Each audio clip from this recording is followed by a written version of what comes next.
নমস্কার, আমার রান্নাবান্না চ্যানেলে আপনাদের স্বাগত। আশা করি আপনারা সবাই ভালো এবং সুস্থ আছেন। আজকের রেসিপি হচ্ছে ট্যাংরা মাছের কষা। এখানে আমি ট্যাংরা মাছ নুন হলুদ মাখিয়ে রেখেছি। এখানে আমি একটা বড় টমেটো আদা দিয়ে পেস্ট করে রেখেছি। চলুন গ্যাসে কড়াইটা বসিয়ে দিয়েছি, তেল দিয়ে গরম করে নিই। আজকের আমি ট্যাংরা মাছ ভাজবো না, কাঁচা ট্যাংরা মাছ আমি কষা করব। আমার তেলটা গরম হয়ে যায়, এটাতে আমি কালো জিরে ফোড়ন দেব।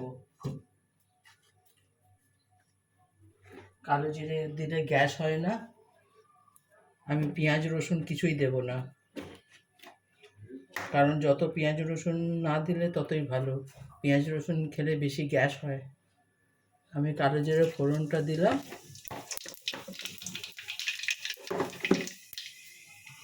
এরপর আমি যে টমেটো আর আদা পেস্ট করে রেখেছিলাম সেটা দিয়ে দিলাম।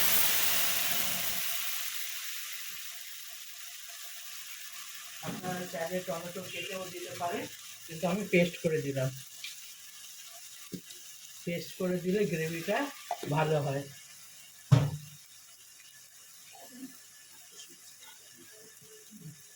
আমি গরমকালে বেশি পেঁয়াজ রসুন ব্যবহার করি না, কারণ গরমকালে পেঁয়াজ রসুন যত না খেলেই ভালো।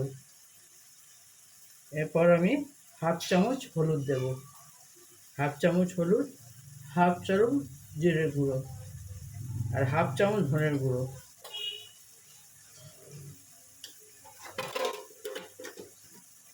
এবার পরিমাণ মতো নুন দেব।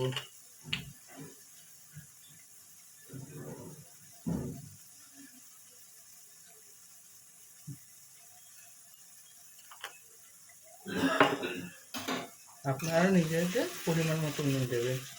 এবার আমি এটাকে একটু কষিয়ে নিই।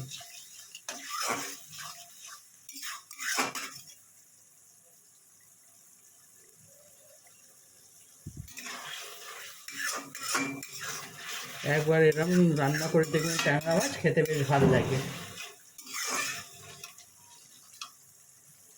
এরপর আমি কাঁচা লঙ্কা দেবো।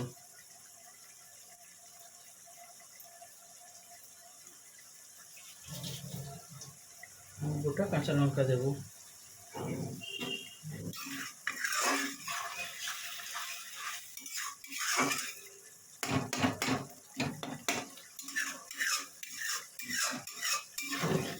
গরমে যত কম তেল মশলা খাবেন তত ভালো, তত শরীর সুস্থ থাকবে।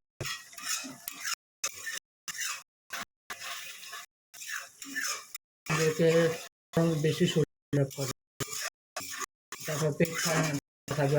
এইসব যদি ঝোল, হ্যাঁ, জিরা আদা বাটা দিয়ে থাকবে।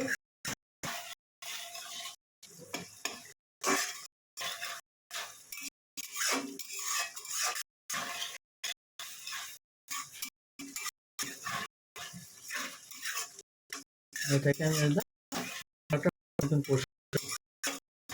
ছেড়ে দিই।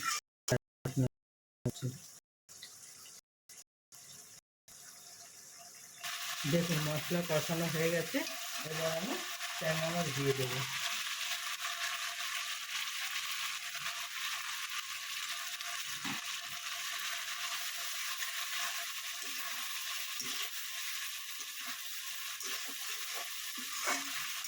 ট্যাংরা মাছ দিয়ে একটু কষিয়ে নেবেন।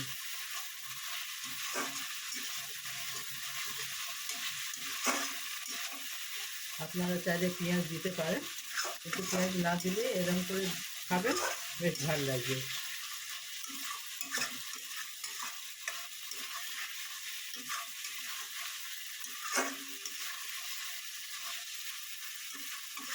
এরপর আমি একটু জল দেবো, অল্প জল দেবো, বেশি না।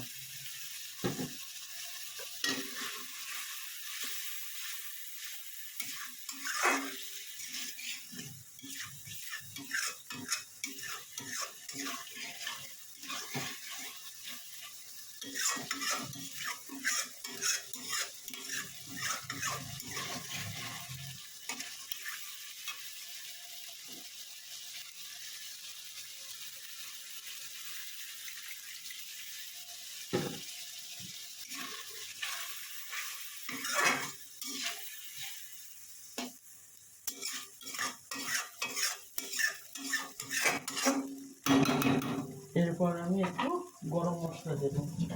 এইটাতে আমি ধনে পাতা দেবো না, এটা আমি কষা যেহেতু করছি সেই কারণে একটু গরম মশলা গুঁড়ো দেবো।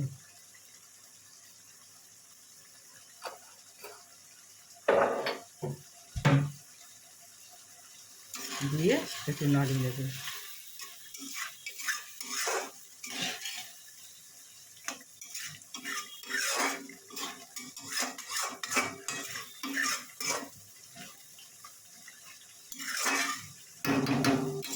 ব্যাস, এবার আমি নামিয়ে নেবো। আমার ট্যাংরা মাছ কষা একেবারে রেডি। বেশিক্ষণ সময়ও লাগলো না, খুব বেশি হলে 5 থেকে 10 মিনিট লাগে এটা হতে। এবার নামিয়ে নেবো। দেখুন আমার ট্যাংরা মাছের ঝাল কষা একেবারে রেডি। আপনারা একবার এইভাবে বানিয়ে দেখবেন, কেমন হয় আমাকে কমেন্ট করে অবশ্যই জানাবেন। আমার রান্নাবান্না চ্যানেলটা দেখার জন্য আপনাদের ধন্যবাদ। আপনারা এইভাবে আমার সঙ্গে থাকবেন, আমাকে সাপোর্ট করবেন। ভগবানের কাছে প্রার্থনা করে আপনারা সবাই সুস্থ এবং ভালো থাকুন। আমার চ্যানেলটা দেখার জন্য ধন্যবাদ। Thank you.